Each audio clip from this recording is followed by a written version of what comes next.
우리 말씀은 고린도전서 우리 8장 말씀을 보도록 하겠습니다. 1절에서 13절 말씀까지 오늘하고 내일 두 번의 말씀을 보도록 하겠습니다. 우상의 제물에 대하여는 우리가 다 지식이 있는 줄을 아나 지식은 교만하게 하며 사랑은 덕을 세우나니 만일 누구든지 무엇을 아는 줄로 생각하면 아직도 마땅히 알 것을 알지 못하는 것이요 또 누구든지 하나님을 사랑하면 그 사람은 하나님도 알아주시니라. 그러므로 우상의 제물을 먹는 일에 대하여는 우리가 우상은 세상에 아무것도 아니며 또한 하나님은 한 분밖에 없는 줄을 아노라.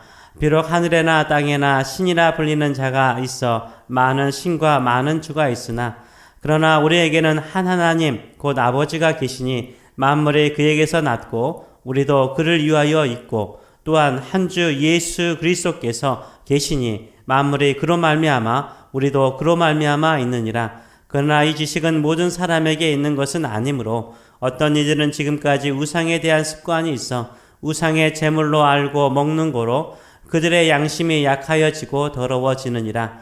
음식은 우리를 하나님 앞에 내세우지 못하나니 우리가 먹지 않는다고 해서 더 못 사는 것도 아니요 먹는다고 해서 더 잘 사는 것도 아니니라. 그런즉 너희의 자유가 믿음이 약한 자들에게 걸려 넘어지게 하는 것이 되지 않도록 조심하라. 지식 있는 내가 우상의 집에 앉아 먹는 것을 누구든지 보면 그 믿음이 약한 자들의 양심이 담력을 얻어 우상의 제물을 먹게 되지 않겠느냐. 그러면 내 지식으로 그 믿음이 약한 자가 멸망하나니 그는 그리스도께서 위하여 죽으신 형제라. 이같이 너희가 형제에게 죄를 지어 그 약한 양심을 상하게 하는 것이 곧 그리스도에게 죄를 짓는 것이니라. 그러므로 만일 음식이 내 형제를 실족하게 한다면 나는 영원히 고기를 먹지 아니하여 내 형제를 실족하지 않게 하리라. 아멘. 오늘 이 말씀을 가지고 기댈 수 있는 벽이 되라, 기댈 수 있는 벽이 되라 라는 제목으로 같이 은혜를 나누기를 원합니다. 우상 제물에 대해서 오늘 본문이 나와 있는데 우상 제물에 대해서 시대적인 배경과 일반적인 설명을 먼저 좀 하도록 하겠습니다. 우상 제물 그 당시에 우상의 제물은 세 가지로 나누어졌습니다. 첫째는 우상을 위해서 불태워지는 부위가 있었습니다.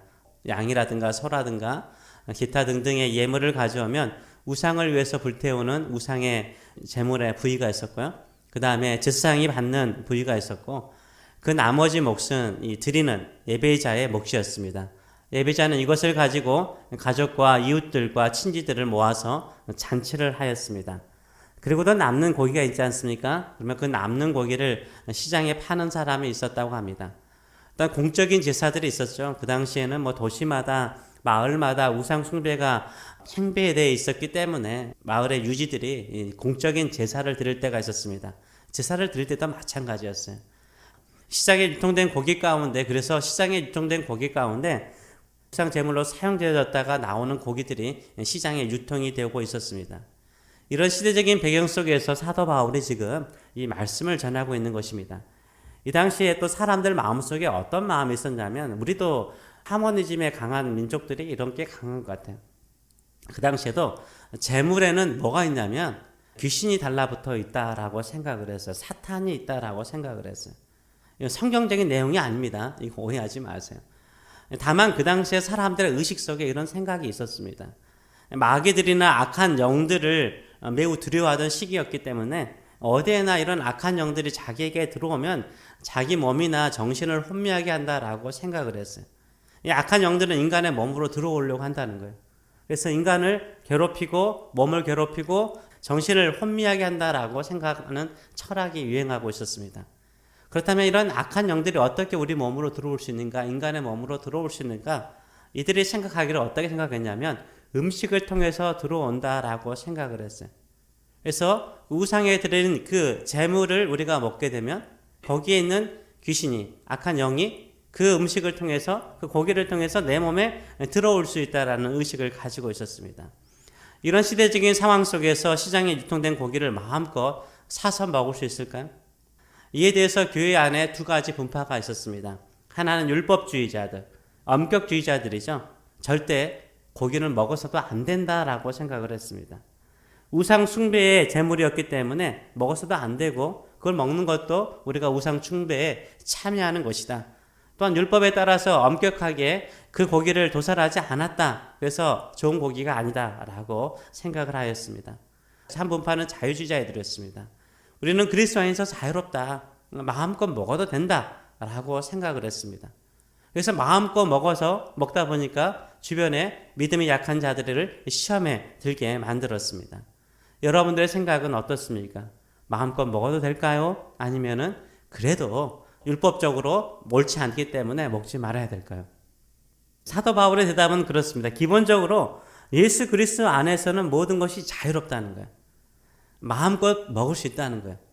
그러나 나보다 더 연약한 형제를 위해서 내 자유를 제한할 수 있는 자유가 참된 그리스도인의 자유라라고 말하고 있어요. 덕을 세우는 자유가 참된 자유라라고 말하고 있어요.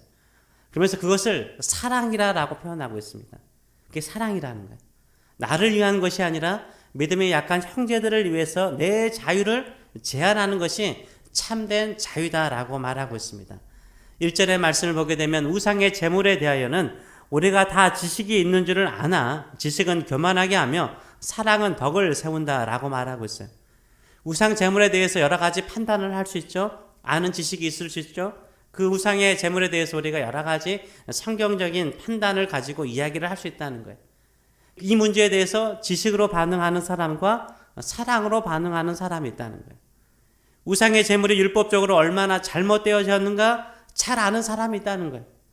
우상 제물에 대해서 우리가 얼마나 자유로운가 여기에 대해서 신학적으로 잘 아는 사람들이 있다는 거예요.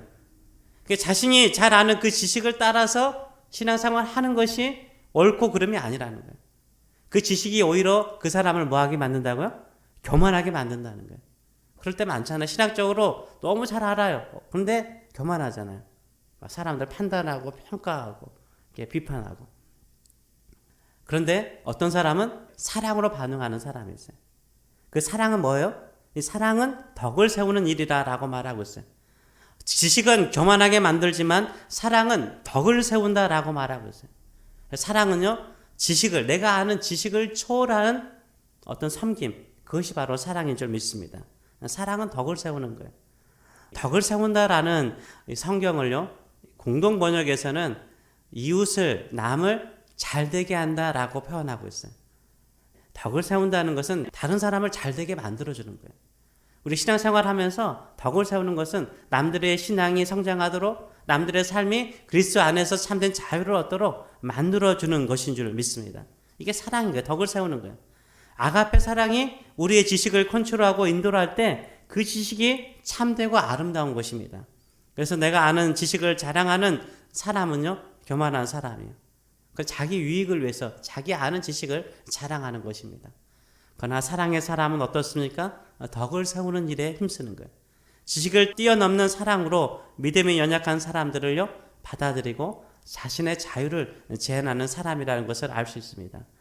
이 제물이 고기가 우상 제물이었는지 아니었는지 그 지식이 중요하지 않다는 거예요. 믿음이 약한 자들에게 어떤 선한 영향력을 미치고 있는가 생각하라는 거예요. 내가 선한 영향력을 미칠 수 있다면 내가 가진 자유를 제한하는 사랑의 마음을 가지라라고 말하고 있습니다.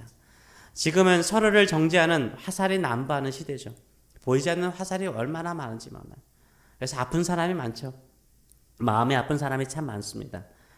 세상 속에서도요, 그리스도인들을 향하여 비난의 화살이 많죠. 예수 믿는 사람, 예수쟁이가 왜 저렇게 사나라는 비난의 화살을 받습니다. 그리고 교회 안에서도요, 그리스도인들끼리 서로 형제라고 부르면서도 서로 비난하고 정죄하는 화살로 서로를 힘들게 할 때도 많습니다. 비난을 하고 정죄하면 누가 교회 안에서 남을 수 있겠습니까? 진정한 덕이 되지 않는 것입니다. 그것은 그리스도의 몸을 세우는 일은 절대 아닌 것입니다. 우리가 살면서 지칠 때가 있습니다. 언제 지칩니까? 힘들 때 지치죠. 그렇죠? 힘들어 지치는 거죠. 지칠 때 어떻습니까? 가끔은 벽에 기댈 때가 있지 않습니까? 벽에 기대며 쉬는 사람들이 있어요. 그 벽에 허락을 받고 쉽니까? 허락 안 받죠. 그 벽에 기대면서 돈 주면서 내가 잠깐 쉴게 이렇게 요청하는 사람이 있습니까? 없습니다. 그냥 나도 모르게 벽에다가 기대어 쉬죠. 교회 안에서도 누구나 아무런 생각 없이 기댈 수 있는 벽과 같은 사람이 있어야 돼요. 누구나 힘들면 가서 기댈 수 있는 거. 언제든지 기댈 수 있는 벽과 같은 사람이 있어야 됩니다. 그 참된 벽은 우리 주님이시죠. 그래서 우리 주님께 모든 것을 기대시는 저 여러분 되시길 바랍니다. 또한 우리 또한 주님처럼 누군가 기댈 수 있는 벽이 되어줘야 돼요. 그냥 마저 받쳐주는 사람, 그냥 마저 받쳐주는 사람, 고맙다는 말이 없더라도 그냥 쉬어가게 만드는 그 사람, 그리고 그 사람이 쉬었다가 회복되어서 돌아갈 때는 그 뒷모습을 바라보면서 축복하고 기도해주는 사람이 되시는 저 여러분 되시길 축원합니다. 이것이 덕을 세우고 그리스도의 몸을 세우는 일인 것입니다. 교회 뜰에 25m 넘는 큰 나무 한 그루가, 죽은 나무가 있었는데 길가 쪽으로 쓰러졌죠. 근데 완전히 쓰러지지 않았습니다. 전기줄에 기대고 있어서 제가 전기회사에서 콘 에디슨에 전화했더니 밤 11시 반에 와서 그 나무를 잘랐어요. 잘랐는데 어디까지 잘랐냐면 밑둥을 자르는 것이 아니라 그 전기선 있잖아요. 전기선이 지나가는데 그 밑에까지만 잘랐더라고요. 이렇게 잘라서 자기들에게만 피해되지 않으면 되는 거예요. 거기까지만 잘랐더라. 그래서 아직도 기울어져 있습니다. 근데요, 기울어져 있는데요, 그 밑에 있는 케이블을 좀 위협하고 있죠. 근데 그 쓰러진 나무가요, 그 큰 나무가 길가로 완전히 쓰러지지 않는 이유가 있습니다. 그 옆에 작은 나무가 하나가 자라고 있었어요. 그 나무가 그 큰 나무를 지금 받쳐주고 있는 것입니다. 제가 그 작은 나무 한 그루를 보면서 감동을 받았어요. 그 나무가 있어가지고 그 나무가 그 옆에 있는 여러 가지 칡넝쿨 비슷한 나무가 자라요. 그래서 덩쿨이 그 나무를 통해서 올라가는 거예요.